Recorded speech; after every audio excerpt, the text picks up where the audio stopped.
Servus zusammen. Heute schauen wir uns an, wie man die Belege beim Opel Insignia wechselt. Also im Prinzip ist es bei fast jedem Auto gleich. Ich zeige euch jetzt, hier sieht man, wie ich das Rad abmontiere mit dem Schlagschrauber, den ich mir vor kurzem geholt habe, weil wenn man oft das Rad runternimmt und irgendwas schraubt, dann ist es echt nervig immer, die Radmuttern zu lösen. Und da ist es halt wirklich ein großer Vorteil, wenn das mit dem Schlagschrauber so schnell und leicht geht. Ihr müsst auf jeden Fall, logischerweise, das Rad lösen.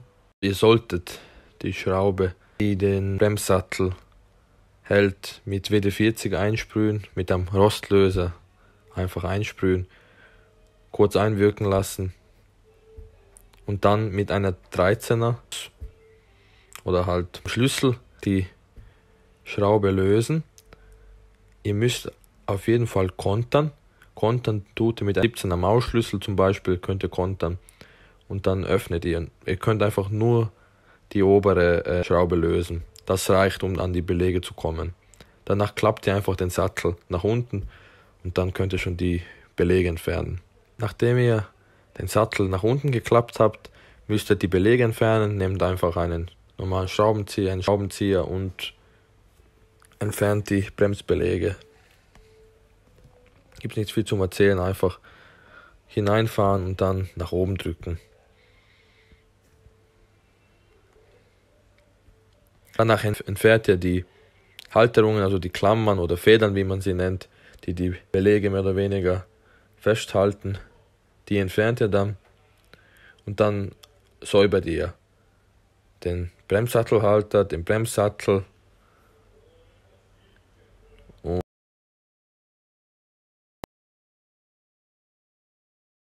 Hier sieht man, dass die Federn oder Klammern, die mitgelieferten von Febi Bilstein, einfach nicht passen. Sind einfach viel zu klein, viel zu eng. Die kann man gar nicht auf den Bremssattelhalter einklemmen. Funktioniert einfach nicht, passt nicht.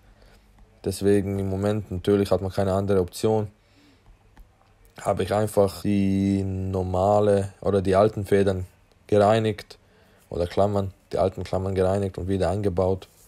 Hier sieht man, was man braucht, um den Kolben hinten zurückzustellen. Das würde ich jedem empfehlen, das zu kaufen. So ein Set kostet 20 Euro, wenn man das nur, je nachdem wie viele Autos man, was soll ich jetzt sagen, einfach es lohnt sich, einfach so ein Set zu kaufen. Da gibt es nicht viel zum Erzählen, es lohnt sich einfach. Könnt ihr den Kolben zurückdrehen, ohne Probleme, man bringt ihn auf Spannung und dann dreht ihr den Kolben zurück. Da sollte man natürlich achten, je nachdem wie viel Bremsflüssigkeit drinnen ist, je nachdem wie weit vorgefahren der Kolben auch ist. Man kann sich ja denken, wenn man zum Beispiel, wenn er 3 cm außen ist, dann wird sich nicht viel am Bremsflüssigkeitsstand oben im Behälter ändern, aber man sollte den trotzdem im Auge behalten. Es kann halt sein, dass er halt zu voll ist danach, weil der Kolben dann ganz hinten ist und wenn jemand nachgibt, während die Belege schon deutlich abgenutzt sind und man dann den Kolben zurückdreht, dann ist es halt insgesamt doch zu viel. Dann tut man einfach oben absaugen oder im Optimalfall auch entlüften. Muss man das machen? Ja, nein. Dann, was ich gemacht habe, ob das jetzt richtig oder falsch ist, weiß ich nicht, aber da wo Bremssattelhalter habe ich auch eingeschmiert mit der Kupferpaste. Ob das jetzt richtig oder falsch ist, kann man sich streiten. Ich glaube, es ist trotzdem besser, das einzuschmieren, als nichts zu verwenden. Dann setzt man die Federn wieder, oder dann setzt man die Federn drauf. Und dann setzt man normalerweise die neuen Federn, weil die uns falsche Federn geliefert haben. Habe ich halt die alten Federn verwendet, schön sauber gemacht und die alten Federn verwendet. Wichtig ist, bei den Belegen machen wir so Abdeckungen oben, die entfernen. Und was auch wichtig ist, der Belag, der die Verschleißgrenze oder das Minimum anzeigt, der kommt immer vorne, also außen. Wenn man so sieht, das Auto einfach auf der äußeren Seite, der Seite sieht, da kommt er hin, dass man auch immer einen Blick hat. Falsch einbauen, glaube ich, kann man die nicht. Glaube ich zumindest. Dann tut man einfach die Stellen, die in Bewegung sind, mehr oder weniger, also da wo sie geführt werden über der Klammer, Belege mehr oder weniger geführt, das tut man schmieren mit der Kupferpaste oder mit dem anderen Mittel, je nachdem, wie es jeder gern hat, tut man es einfach schmieren.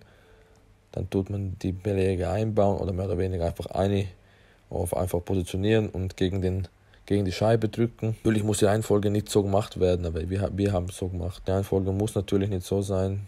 Man kann halt den Kolben als erstes Druck drehen oder so, aber auf jeden Fall vorm Einbauen. Da schmiert man, wie schon gesagt, die ganzen Punkte und man schmiert auch hinten die Aufliegefläche, da wo der Kolben dann gut drückt, der wird auch geschmiert, dass man Geräusche vermeidet. Wenn man die Beläge eingesetzt hat und der Kolben zurückgedreht wurde, kann man nun den kompletten Sattel nach oben die Schraube wieder einbauen. Die Schraube wird, was ich gelesen habe, mit 36 Newtonmeter angezogen. Ob man es jetzt mit 36 anzieht, einfach würde ich sagen, man kann es einfach mit Gefühl machen.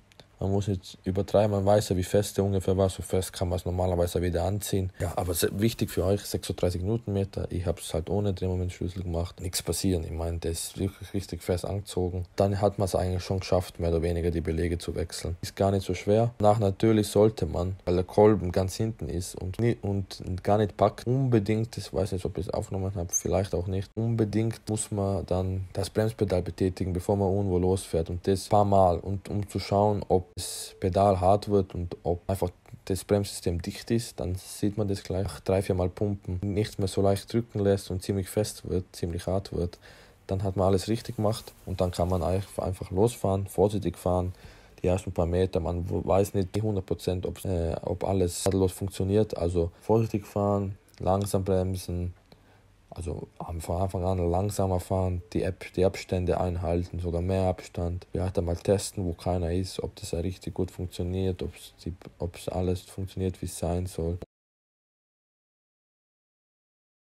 Wichtig ist halt schmieren, um Geräusche zu vermeiden. Man kann bei den Belegen nicht viel falsch machen, also dass man sie falsch rum einbaut oder die falschen Belege kauft. So wichtig wäre natürlich auch neue Federn oder Klammern zu verbauen, aber kann man leider nicht mehr ändern. Ich hoffe, euch hat das Video gefallen, dass es euch geholfen hat. Natürlich jetzt am Ende Bremsflüssigkeit kontrollieren, schauen, wie ist der Stand der Flüssigkeit, wie viel ist drinnen, passt, ob es unter Minimum ist, ob es über Maximum ist, absaugen, unter Minimum nachfüllen. Gibt es nicht viel zum Erklären. Danke fürs Schauen und ich hoffe, wir sehen uns im nächsten Video. Danke.